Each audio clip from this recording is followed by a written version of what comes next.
ಇವತ್ತು ನಾನು ರಿವ್ಯೂ ಮಾಡ್ತಾ ಇರೋ ಗಾಡಿ ತರ ಸ್ಪೆಷಲ್ ಅಂತಾನೆ ಹೇಳ್ಬೋದು. ಯಾಕಂದ್ರೆ ಇದರಲ್ಲಿ ಟ್ರಾಕ್ಷನ್ ಕಂಟ್ರೋಲ್ ಇಲ್ಲ, ABS ಇಲ್ಲ, ರೈಡಿಂಗ್ ಮೋಡ್ಸ್ ಇಲ್ಲ, ಕ್ವಿಕ್ ಶಿಫ್ಟರ್ ಇಲ್ಲ, ಇನ್ಸ್ಟ್ರೂಮೆಂಟ್ ಕ್ಲಸ್ಟರ್ ಅಲ್ಲಿ ಏನೂ ಇಲ್ಲ. ನಾರ್ಮಲ್ ಆಗಿ ಆಸ್ ಇಟ್ ಈಸ್ ಗಾಡಿ ಇದು ಟೆಂಪರೇಚರ್ ಐತೆ, ಗೇರ್ ಇಂಡಿಕೇಶನ್ ಐತೆ, ಸ್ಪೀಡೋಮೀಟರ್ ಐತೆ, ಎಷ್ಟು ಓಡೈತೆ, ಪೆಟ್ರೋಲ್ ಎಷ್ಟೈತೆ ಅಂತ ಹೇಳುತ್ತೆ ಅಷ್ಟೇ, ಇನ್ನೇನು ಇಲ್ಲ. ಇದು ಒಂಥರ ಕಂಪ್ಲೀಟ್ ರಾ ಗಾಡಿ. 150 ಸೆಗ್ಮೆಂಟ್ ಅಲ್ಲಿ ಪವರ್ಫುಲ್ ಗಾಡಿ ಅಂತ ಅಂದ್ರೆ ಅದು R15 ಈ ಗಾಡಿ ನೋಡ್ತಾ ಇದ್ರೆ KGF ಅಲ್ಲಿ ಒಂದು ಡೈಲಾಗ್ ಐತಲ್ಲ, ಅದ್ ನೆನಪಾಗುತ್ತೆ. ಹಾಸಿಗೆ ಇದ್ದಷ್ಟು ಕಾಲ್ ಚಾಚ್ಬೇಕು ಅಂತಾರೆ. ಎಂತ ದೊಡ್ಡ ಸುಳ್ಳಲ್ವಾ? ಕಾಲ್ ಯಾಕೆ ಕಮ್ಮಿ ಚಾಚ್ಬೇಕು? ಹಾಸಿಗೆನೆ ದೊಡ್ಡದ್ ಮಾಡ್ಕೊಂಡಿದೀನಿ. ಯಾಕೆ ಅಂತ ಅಂದ್ರೆ 150cc ನಲ್ಲಿ ಇಷ್ಟೇ ಸ್ಪೀಡ್ ಲಿಮಿಟ್, ಇದ್ರ ಮೇಲೆ 150cc ಹೋಗೋದಿಲ್ಲ ಅನ್ನೋದೊಂದಿತ್ತು.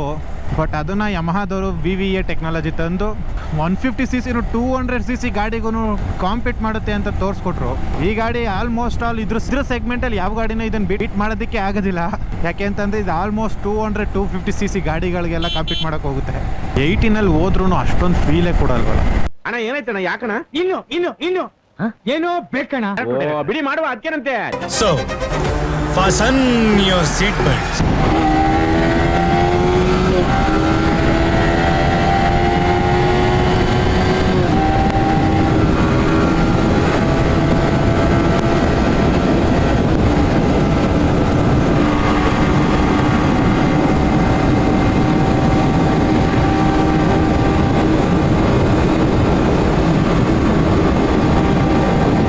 ಯಮನ್ನ ಒಂದ್ಸರಿ ಪಾಸಿಂಗ್ ಶಾಟ್ ನಲ್ಲಿ ತೋರ್ಸ್ ಕರ್ಕೊಂಡ್ ಬಂದ.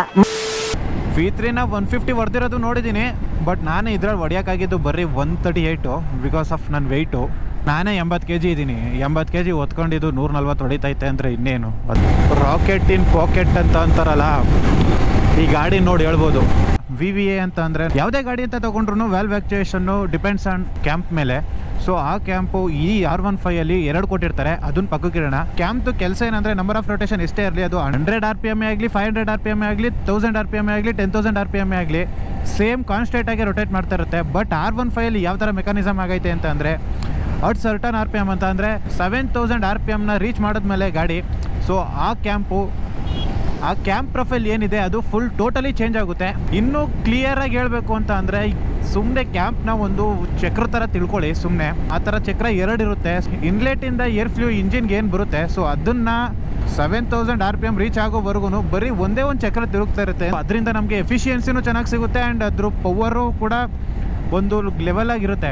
ಬಟ್ ಯಾವಾಗ 7000 RPMನ ನಾವು ರೀಚ್ ಮಾಡ್ತೀವೋ ಅಲ್ಲಿಂದ ಆದಮೇಲೆ ಕ್ಯಾಂಪು, ಸೊ ಅದು 2 ರೊಟೇಟ್ ಆದಾಗ ಅದ್ರ ಪ್ರೊಫೈಲ್ ಚೇಂಜ್ ಆಗಿ ಗ್ರಾಫು ಆ್ಯಂಡ್ ಅದು ಏರ್ ಫ್ಯೂಯಲ್ ಇನ್ಲೆಟ್ ಏನಿರುತ್ತೆ ಅದು ಜಾಸ್ತಿ ಹೋಗುತ್ತೆ ಇಂಜಿನ್ಗೆ. ಸೊ ಅದರಿಂದ ನಮಗೆ ಪರ್ಫಾರ್ಮೆನ್ಸ್ ಜಾಸ್ತಿ ಸಿಗುತ್ತೆ.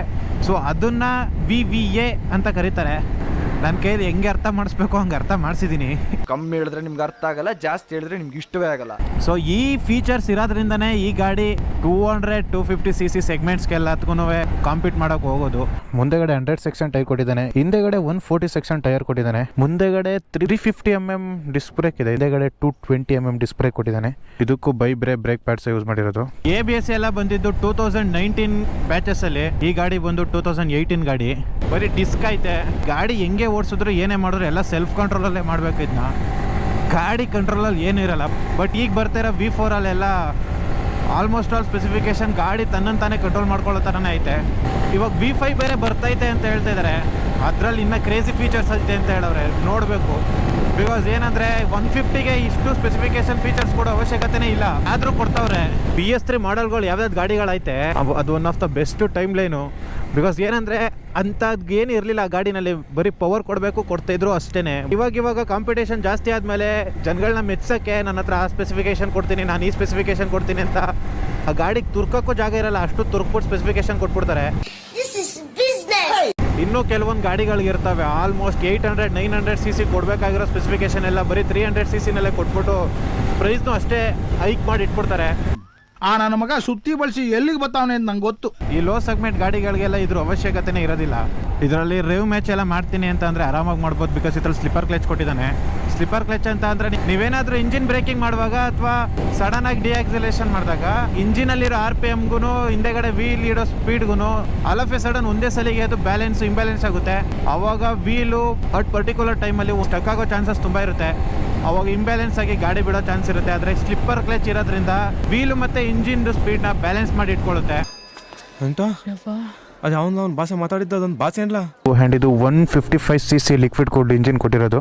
18.6 ಹಾರ್ಸ್ ಪವರ್ನ ಪ್ರೊಡ್ಯೂಸ್ ಮಾಡುತ್ತೆ. ಟೆಲಿಸ್ಕೋಪಿಕ್ ಸಸ್ಪೆನ್ಷನ್ ಕೊಟ್ಟಿದ್ದಾನೆ. V4 ಅಲ್ಲಿ ಬಂದು ಅಪ್ಸೈಡ್ ಡೌನ್ 4 ಕೊಟ್ಟಿದ್ದಾನೆ. ಅಪ್ಸೈಡ್ ಡೌನ್ 4 ಕೊಟ್ಟಿರೋದ್ರಿಂದ ಅದರಲ್ಲಿ ಕಾರ್ನರಿಂಗ್ ಮಾಡುವಂಗೆಲ್ಲ ಕಾನ್ಫಿಡೆಂಟ್ ಬರುತ್ತೆ. ಮುಂದೆಗಡೆ ಇದೆ ರ್ಯಾಮ್ ಇಂಟೆಕ್ ಏನಿದೆ ಇದು R1 ಅಲ್ಲಿ ಮುಂದೆಗಡೆಯಿಂದ ಏರು ಹೋಗಿ ಇಂಜಿನ್ಗೆ ಕೂಲ್ ಮಾಡೋ ಥರ ಸಿಸ್ಟಮ್ ಇರುತ್ತೆ. ಬಟ್ ಈ R15 ಮತ್ತು R3 ಅಲ್ಲಿ ಸುಮ್ಮನೆ ಶೋಕಿ ಕೊಟ್ಬಿಟ್ಟವ್ರು ಅಷ್ಟೇ. ಇದನ್ನ ಇದು ಮಂಚದ ತರಾನೇ, ಆದ್ರೆ ಮಂಚ ಅಲ್ಲ. V4ಗೂ V3ಗೆ ಇರೋದೇನಂದ್ರೆ V4 ಅಲ್ಲಿ ಇಂಜಿನ್ನ ಸ್ವಲ್ಪ ಡಿಟ್ಯೂನ್ ಮಾಡಿದ್ದಾನೆ, ಅಂದರೆ ಪವರ್ನ ಸ್ವಲ್ಪ ಕಮ್ಮಿ ಮಾಡೋನಷ್ಟೇ. ಬಟ್ V3 ಅಲ್ಲಿರೋ ಪವರು ರಾ ಪವರ್ ಜನರೇಟ್ ಮಾಡುತ್ತೆ. ಬಿಕಾಸ್ ಇದರಲ್ಲಿ ಯಾವುದೇ ಸ್ಪೆಸಿಫಿಕೇಶನ್ ಇಲ್ಲ, ಫೀಚರ್ಸ್ ಇಲ್ಲ. ಇದರಲ್ಲಿ ಮೈಲೇಜ್ ಬಂದು ಒಂದು 40 to 45 ಎಕ್ಸ್ಪೆಕ್ಟ್ ಮಾಡ್ಬೋದು. MT-ನಲ್ಲೂ ಇದೇ ಸೇಮ್ ಇಂಜಿನ್ನೇ, ಬಟ್ ಅದು ಬಂದು ನೇಕೆಡ್ ವರ್ಷನ್ನು, ಇದು ಬಂದು ಸ್ಪೋರ್ಟ್ಸ್ ವರ್ಷನ್ ಆಗುತ್ತೆ. ಅವಾಗ V3 ಪ್ರೈಸ್ ಬಂದು 1-2 ಲಕ್ಷದಲ್ಲಿ ಇತ್ತು. ಇವಾಗ M ತಗೋತೀನಿ ಅಂದರೆ 2.6 ಹೋಗ್ಬೋದು. ಸಿಟಿನಲ್ಲಿ ಓಡಾಡ್ಸ್ಕೋತೀನಿ, ಸಣ್ಣ ಪುಟ್ಟ ಕಮ್ಯೂಟ್ ಮಾಡ್ತೀನಿ ಅಂತಂದರೆ ಈ ಗಾಡಿ ಆರಾಮಾಗಿ ತಗೋಬೋದು. ನೀವೇನಾದರೂ ಇದ್ರಲ್ಲಿ ಲಾಂಗ್ ಡ್ರೈವ್ ಹೋಗ್ತೀನಿ, ಲಾಂಗ್ ಟ್ರಿಪ್ ಹೊಡಿತೀನಿ ಅಂತ ಅಂದರೆ ಆಗೋದಿಲ್ಲ. ಏನಂದರೆ ಈ ಗಾಡಿ 150cc ಅಷ್ಟೊಂದು ಸ್ಟ್ರೆಸ್ಸು ಕೊಡೋಕ್ಕಾಗೋದಿಲ್ಲ. ಆಮೇಲೆ ನಾವು ಕೂತ್ಕೊಳ್ಳೋ ಪೊಸಿಷನ್ನು ಬೆನ್ನು ತಡ್ಕೊಳ್ಳೋದಿಲ್ಲ. ಫುಲ್ ಕೈ ಮೇಲೆ ವೆಯ್ಟ್ಸ್ ಹಾಕಿದ್ರೆ ರಿಸ್ಟ್ ಎಲ್ಲ ನೋವು ಬಂದ್ಬಿಟ್ಟೈತೆ. ಹಿಂದೆಗಡೆ ಪಿಲಿಯನ್ ಸೀಟು 1-2 ಫ್ಲೋರ್ ರೈಟಲ್ಲೇ ಐತೆ. ಇನ್ ಕೇಸ್ ಗೊತ್ತಿಲ್ಲದೆ ಯಾವುದಾದ್ರೂ ಒಪ್ಪು ಗಿಂಪಲ್ ಆರಿಸ್ತೆ ಅಂತ ಅಂದರೆ ಅವ್ರು ಹಂಗೆ ಡೈರೆಕ್ಟ್ ಗಾಡಿ ನೋಡ್ತಾ ಇದ್ರೆ ನೋಡ್ತಾನೆ ದುಡ್ಬೇಕು ಅನ್ಸುತ್ತೆ. ನಂಬರ್ ಪ್ಲೇಟ್ ಚೆನ್ನಾಗೈತೆ, ಬಟ್ ನಂಬರ್ ಪ್ಲೇಟಲ್ಲಿ 2 ಅಕ್ಷರ ಎಕ್ಸ್ಚೇಂಜ್ ಆಗಿರೋ ಚೆನ್ನಾಗಿರೋದು. 3 ಬಂದು 6 ಪಕ್ಕ ಬಂದ್ಬಿಟ್ಟು J ಪಕ್ಕದಲ್ಲಿ K ಹೋಗಿದ್ದಿದ್ರೆ ಇನ್ನೂ ಚೆನ್ನಾಗಿರೋದು. 5th ಗೇರಲ್ಲಿ 35 km/h ಓಡ್ತಾ ಇದೆ ಗಾಡಿ. ಏನಾದರೂ ಬೇರೆ ಗಾಡಿ ಏನಾದರೂ ಆಗ್ಬಿಟ್ಟಿದೆ ಇದ್ರೆ ಮುಲ್ಕಾಡ್ಬಿಡುವು ಆಗಲೇ. ಇದರಲ್ಲಿ 11,000 RPM ಅಲ್ಲಿ ಕಟ್ ಆಫ್ ಕೊಟ್ಟಿರೋದು. ಆದರೆ KTM ಅಲ್ಲೆಲ್ಲ 9,000 RPM ಅಲ್ಲೇ ಕಟ್ ಆಫ್ ಕೊಟ್ಬಿಟ್ಟಿದ್ದಾನೆ. ನೀವು ಒಂದು ಕಡೆ R3ನೇ ತೊಗೊಂಡೋಗಿ ಅಥವಾ R1ನೇ ತೊಗೊಂಡೋಗಿ, ಬಟ್ ನೀವು ಯಾವುದೇ ತೊಗೊಂಡೋದ್ರೂ ನೋಡಿದವ್ರು ಹೇಳೋದನ್ನ R15 ಅಂತ. ಸೊ ಈ ಸ್ಟ್ರಕ್ಚರಲ್ಲಿ, ಈ ಬಿಲ್ಟಲ್ಲಿ ಯಾವ ಗಾಡಿನೇ ತೊಗೊಂಡೋದ್ರೂ ಯಮಹಾ ಕಂಪ್ನಿದು. ಸೊ ಎಲ್ಲರೂ ಮೈಂಡಲ್ಲಿ ಕೂತ್ಬಿಟ್ಟೈತೆ ಇದು R15 ಅಂತ. ಎಲ್ಲರ ಮನಸ್ಸಲ್ಲೂ ಈ ಗಾಡಿ ಸ್ಟ್ರಕ್ಚರು ಹಚ್ಚುಳ್ದ್ಬಿಟ್ಟೈತೆ. ಊರಾಗಲೇ ಟರ್ನಿಂಗ್ ಮಾಡಬೇಕಾ? ನೀವೇನಾದರೂ ಸ್ಪೋರ್ಟ್ಸ್ಗೆ, ರೇಸಿಂಗ್ಗೆ ಎಂಟ್ರಿ ಕೊಡಬೇಕು ಅಂತ ಇದ್ದರೆ ಎಂಟ್ರಿ ಸ್ಟೇಜ್ ಗಾಡಿನೇ R15. ನಾನು ಸುಮಾರು ಹೊತ್ತಿಂದ ಗಾಡಿ ಓಡಿಸ್ತಾನೆ ಇದ್ದೀನಿ, ಬಟ್ ನನಗೆ ಎಲ್ಲೂ ಈಟಿಂಗ್ ಇಶ್ಯೂ ಅಂತ ಎಲ್ಲೂ ಕಾಣಿಸ್ತಾ ಇಲ್ಲ ಗಾಡೀಲಿ. ಗ್ರೌಂಡ್ ಕ್ಲಿಯರೆನ್ಸ್ ಒಂದು 170 ಕೊಟ್ಟಿರ್ಬೋದು.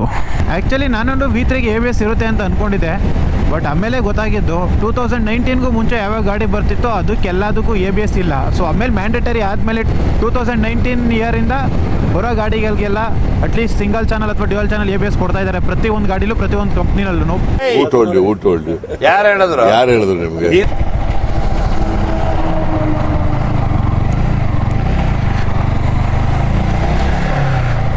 ಇಷ್ಟು ಹೇಳಕ್ಕೆ ಇಷ್ಟಪಡ್ತೀನಿ. ಓಕೆ ಫ್ರೆಂಡ್, ಬಾಯ್.